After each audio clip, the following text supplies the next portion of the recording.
Alright. So now what I'm going to do is I am going to mix up a little bit more of the micro vein red, just as almost a wash. A little more color than a wash, but not much more.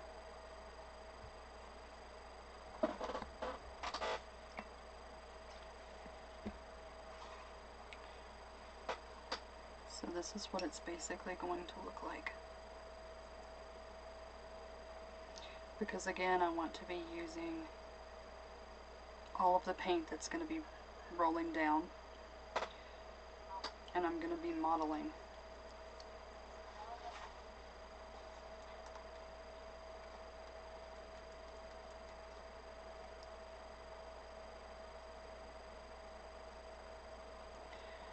So I want to make sure there's no clumps in that. And there's no clumps in that.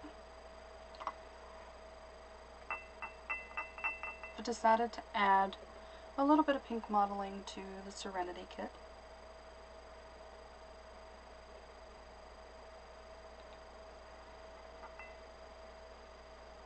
This is going to be even a little more plush of a look. We want the skin to look like if you touch it, you can press it in. We want it to be very three-dimensional. One of the ways we get this three-dimensional look is by highlighting the creases. Highlighting the creases really brings out that three-dimensional quality.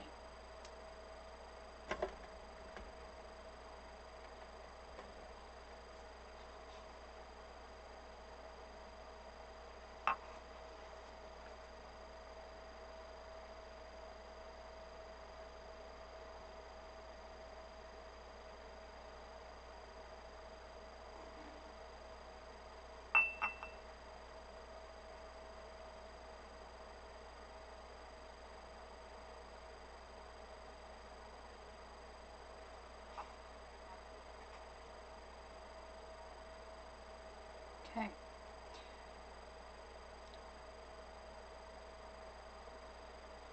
So I feel like that looks pretty good. I'm just going to do the same with the legs.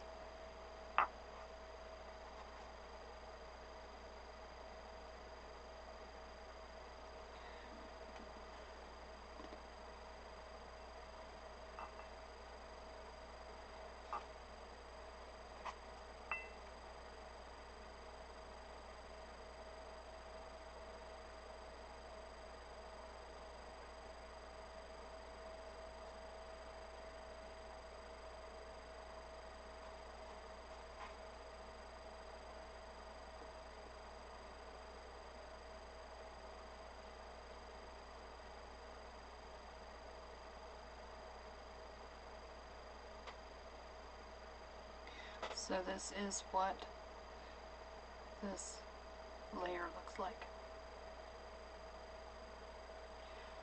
And then right on the sole of the foot in the pale part, I'm just going to make one tiny little bloop. What is that for? That actually adds just enough pink to be able to get the blue to overlay it and look very natural. Much more pink than that, you're going to run the risk of reddening it too much, and then the blues are not going to look natural.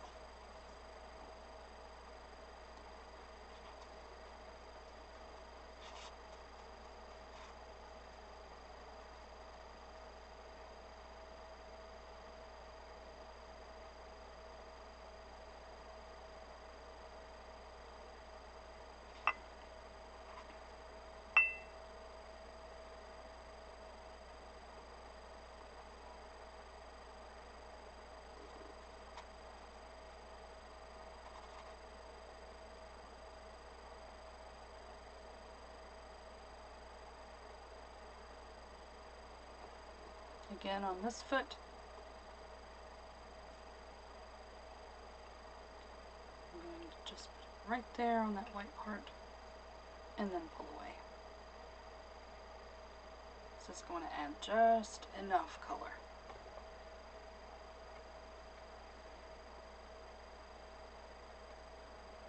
And then I'm going to bake.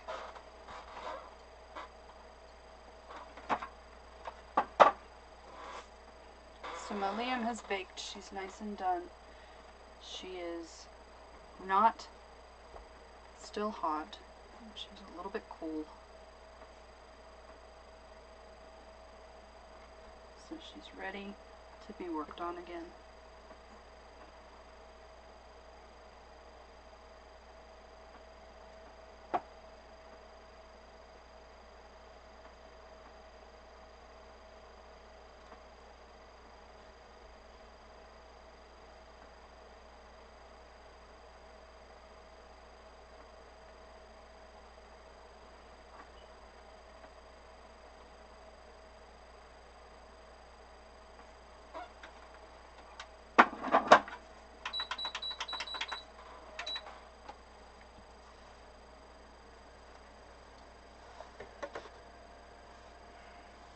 Okay. And so I am quite happy with where I am right now with this Liam kit. The last layer that I did, which was the micro vein red watered down, has blended the skin tones in to where now I feel like I can do another blue wash and then a little bit more blue actual modeling. You don't have to do the blue modeling. I like to do the blue modeling because I feel like it really makes people look twice to have that degree of color going on in the sculpt.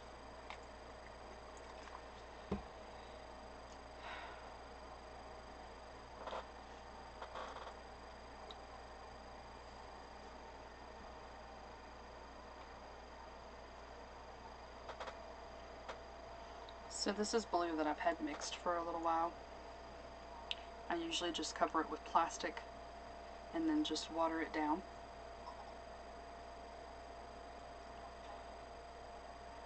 With paint thinner, of course. Make sure you mix it really well if you do allow it to dry out a little bit because it can get clumpy. Alright, so that's our blue. I've got my brush that I like to use for the blue wash, and I've got a brand new blue wash that I just made up this afternoon, so I'm just going to stir it up a little bit, make sure I don't get clumps. Last thing you want to happen when you're doing a blue wash, as I said before, is that you have it too thick and you end up getting way too much unnatural blue in your baby.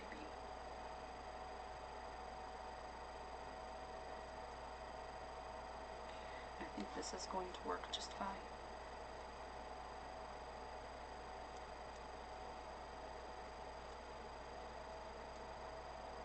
Sometimes I even go a little bit overboard and I just let it go where it wants.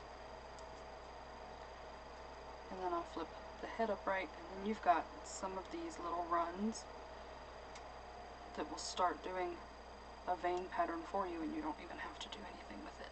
It's just there already. I'm going to remove the blue from the nostrils, because we don't want that. Remove the blue extra from the mouth and the creases of the lips. So we'll suck it back out of the ears.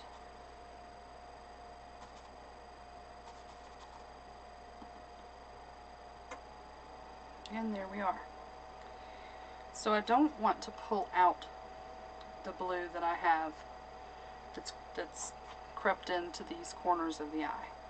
Okay? Instead, I want to add a little more there. So I'm just going to go over this.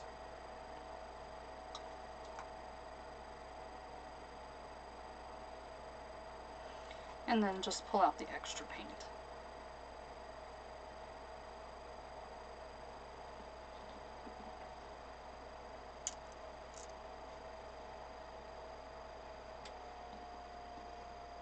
So this is what I'm ending up with. I have some really nice modeling that's happened up here. I have some of the blue undertones coming through the paint. And now I'm ready to add I believe, what will be the final layer of the blue veining to my doll kit. I want to get rid of all the purples and the pinks out of my sponge.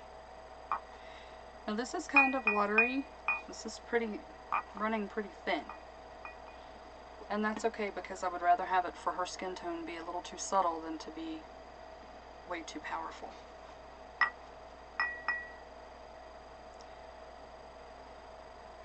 So you're not going to see a tremendous amount of change at first. This gives me a little more control.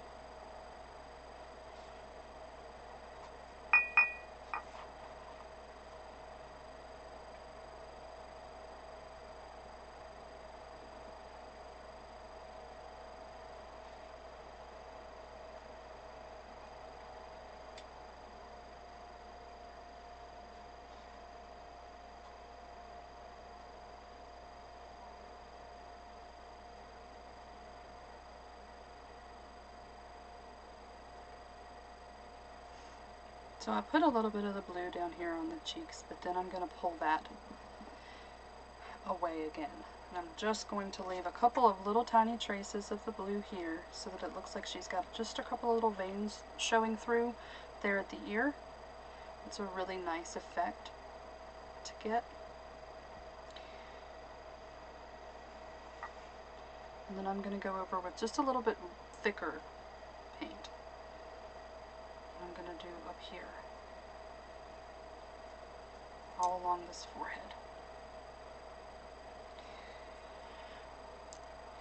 It's a little too much for my taste, so I'm going to take a little bit of that out. Just very softly. Very softly.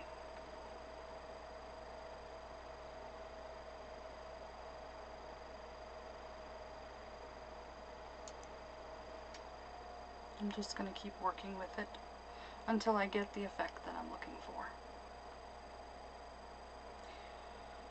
I'm going to go back to my dilapidated brush, and I'm going to mop up all of this thicker paint that's kind of sticking up at the top where it ran down, and pull just a little bit of fresh paint. Then I'm going to go over the eyes, eyelids.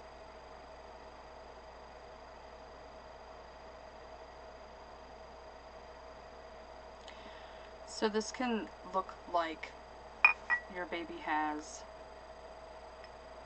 a little bit of veining going on, the little vessels in the eyelids. That is a really desirable effect you do want. There's been a trend in recent years to have the dolls looking kind of overly veiny. That's not my personal preference,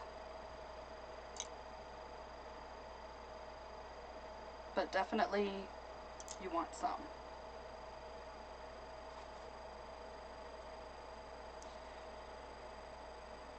I used to offer basic babies, which were babies that are not this detailed, but honestly, I want to grow my skills, and in order to do that I need to be able to practice on more of the hyper-realistic paint jobs.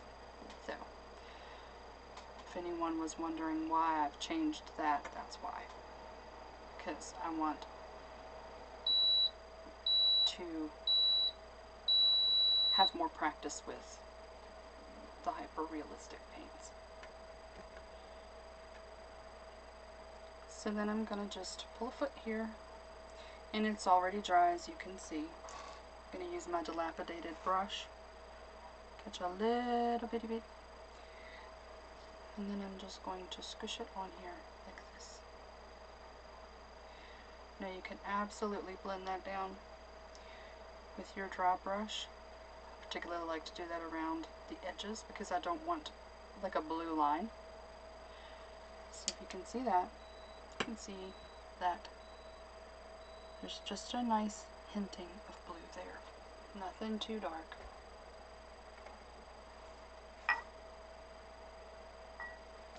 Same thing on this foot. Just going to add in my blue.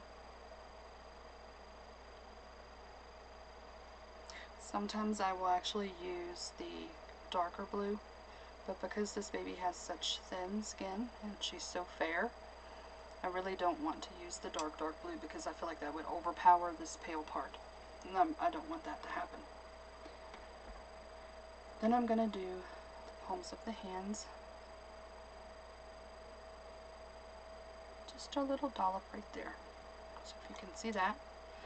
And then I'm going to go back in and I'm going to pull out what I don't want. And I'm just going to soften the edges of the blue because I don't want the blue to have lines. I just want it to fade into the pinks. And these pinks are going to be darkened up as I go, but I want this blue to be able to show through even after I've done the darkening. So that's about where I would like to see it be.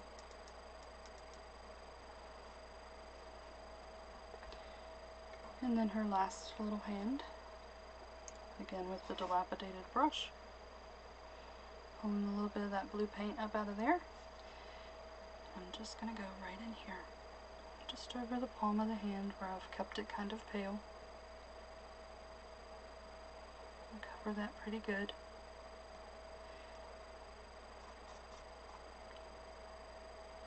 And then I'm going to pull out, particularly around the edges of the blue, I'm going to pull some of that back out. And I'm going to pull out any extra coloring that I don't like. So I really like the effect of this, so I'm pretty much done with this right now.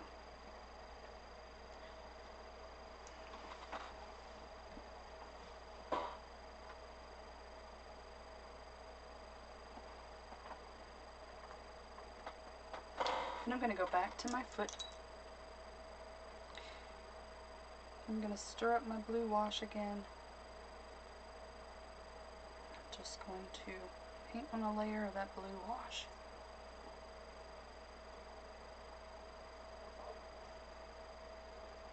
Really, it's giving an undertone of blue, but mostly it's interacting with the paint colors that are already present on the doll.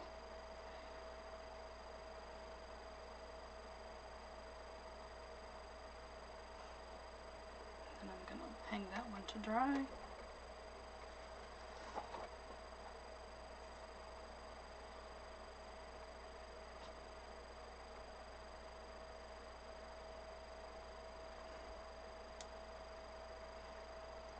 Again,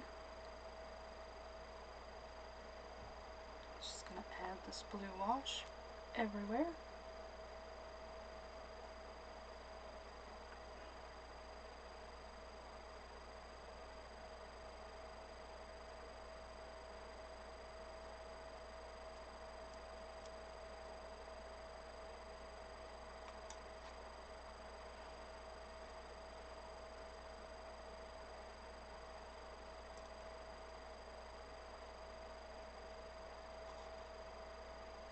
If it starts to pool around the toes, be sure you pull it out with a dry brush, because if you don't,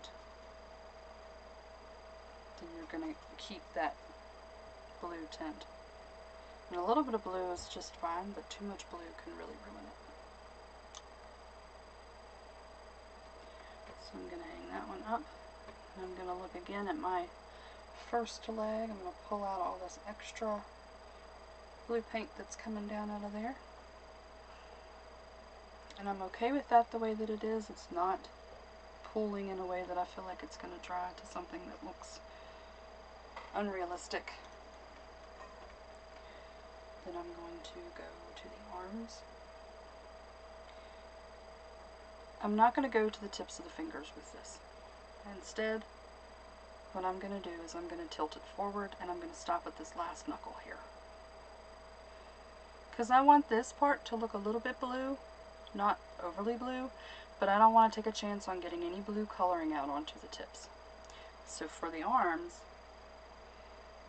I'm going to move toward the upper arm.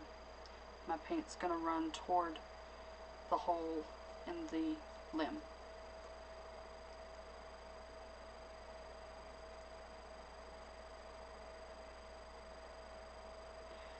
One thing when I hit this level and I'm working with the blues in this way, what I like to do is go ahead and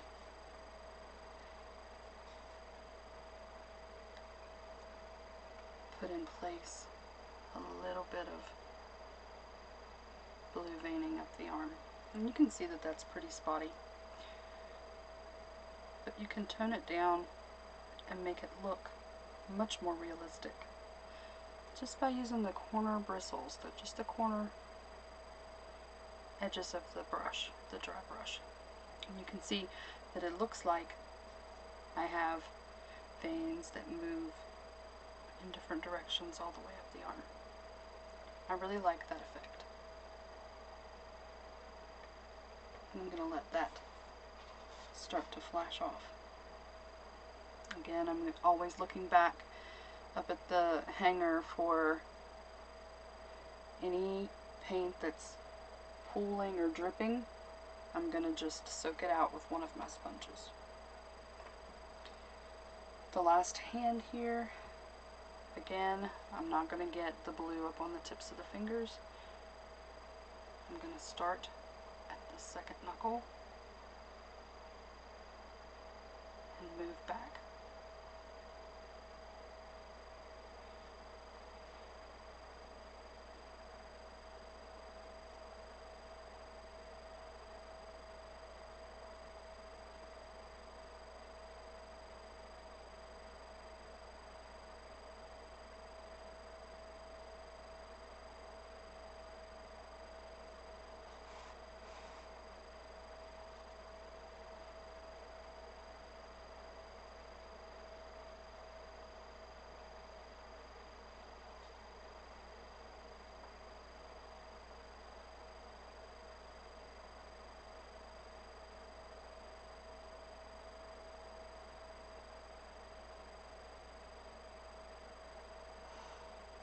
Did the same thing to the top of this hand, and all of my little drips of paint have now run together, and it's creating a nice little vein that I didn't have to work out.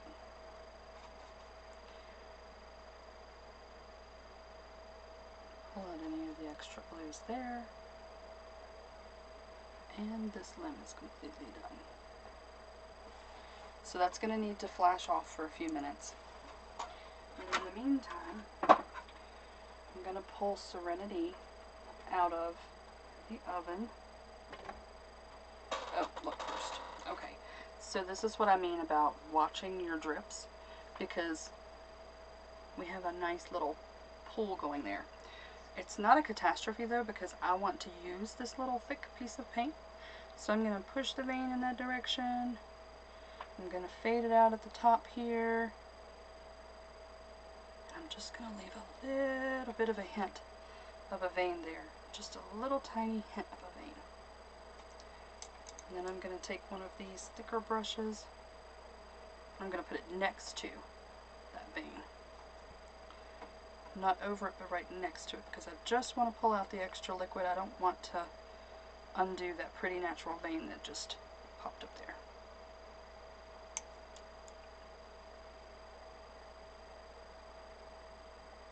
Then we're just going to look at her face. We're going to see if anything needs to be changed. Doesn't look like it does.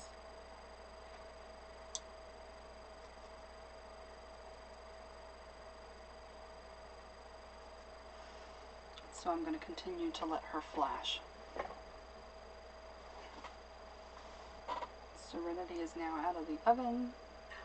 She looks pretty good. You can see that her complexion's changed just a bit. It's really good. Got the nice modeling. Her creases look very nice, natural. Her skin looks very soft and squishy. That's what I wanted.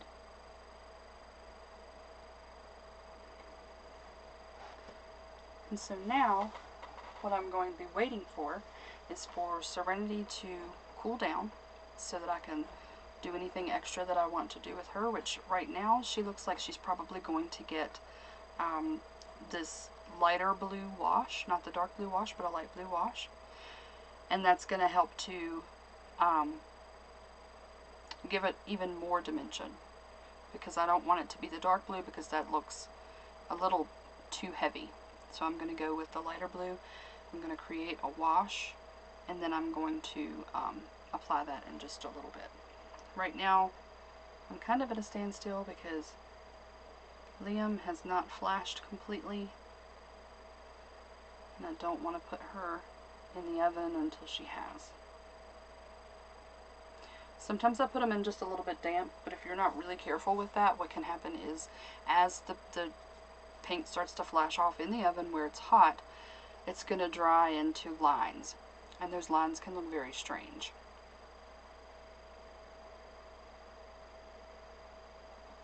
So I like to avoid that just by kind of paying attention and always giving the pieces an extra look before I stick them in the oven.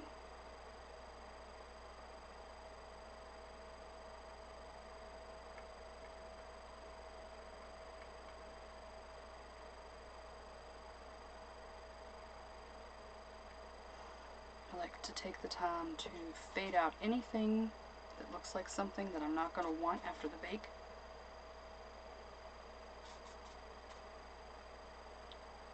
So I continually work on fading out anything that I don't like while it's still flashing. So I may take her off the rack and put her back on several times, piece by piece. Once the sculpt is almost completely flashed, then you're going to know that, okay, it's probably not going to have any other reactions as far as like the paint dripping or anything like that. So at that point, then you would be able to just stick her in the oven and allow her to cure. Again, my new wave oven, I use setting number 6, and I put her kits in for 8 minutes. And that seems to work really, really well.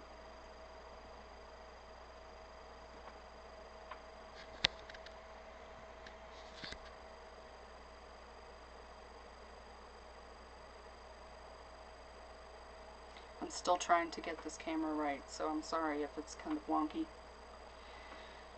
The lighting in here has been very difficult to control because I'm used to working under really bright natural light. But this camera that I got, it really shows up a lot of glare when I try to use the lights at the regular frequency. So I have kind of shaded them and brought the light down up to a little more acceptable level for the camera. I'm still not 100% sure about how it's going to show up online, but I guess we'll see. So forgive me if it sucks. I'm hoping to get better at this. I had been thinking about starting a live stream because I have so many customers who are just like, okay, you know, I'd like to see you make this baby, you know, or what are you working on today? And so I really wanted to give my website visitors and my customers a place to go where they could kind of access me more often than just through Etsy chat and Etsy and Facebook chat. So that's why I'm doing this. I want to be more accessible, and I really, you know, I love this artistry, and I'm hoping that I'm at the end of my PTSD flares. I'm a little more able to function than I was, you know, 2 months ago. It's still difficult some days. Some days I have a really hard time, you know, getting myself up and going. I have a lot of anxiety and panic, and mixed with some depression as well. But, you know, I don't want to be completely ostracized from the people that I care about and the people who order babies from me. So this is kind of my way of reaching out to you guys as I'm going through all of this therapy for my traumatic events and such. So I'm not about, like, sob stories. But, you know, things happen to people. And, you know, I had a lot of things happen to me that have kind of really put me into a less than desirable state of emotional and mental health. I am working through it, though, step by step, day by day. But when this all started, which was back in June, there were weeks that went by that I couldn't even focus on making dolls anymore. It was just a complete mess. So I'm very thankful that I'm able to actually get back here and paint and enjoy the painting process and enjoy making these dolls. It's very therapeutic for me. And I always hope, as I've said in previous videos, I always hope that the dolls that I make will be therapeutic for other people too. When you guys get your babies, that you're gonna know that a lot of love was put into them. Because it certainly was.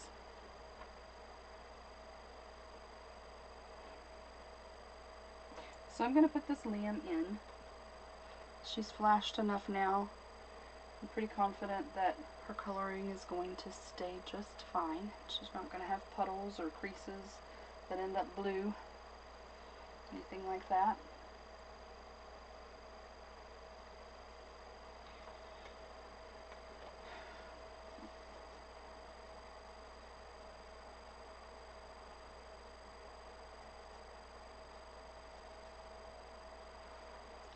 So I'm going to pop her in for another 8 minutes.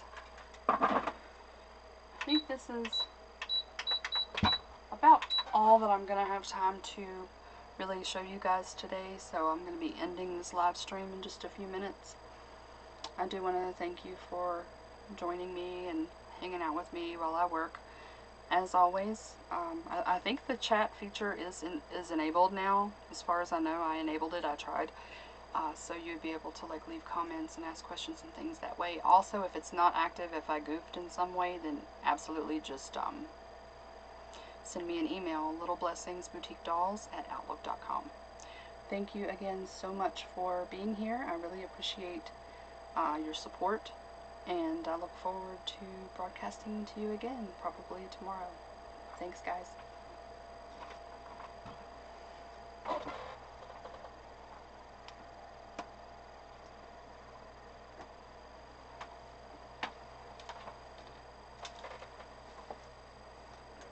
Come on, Cook.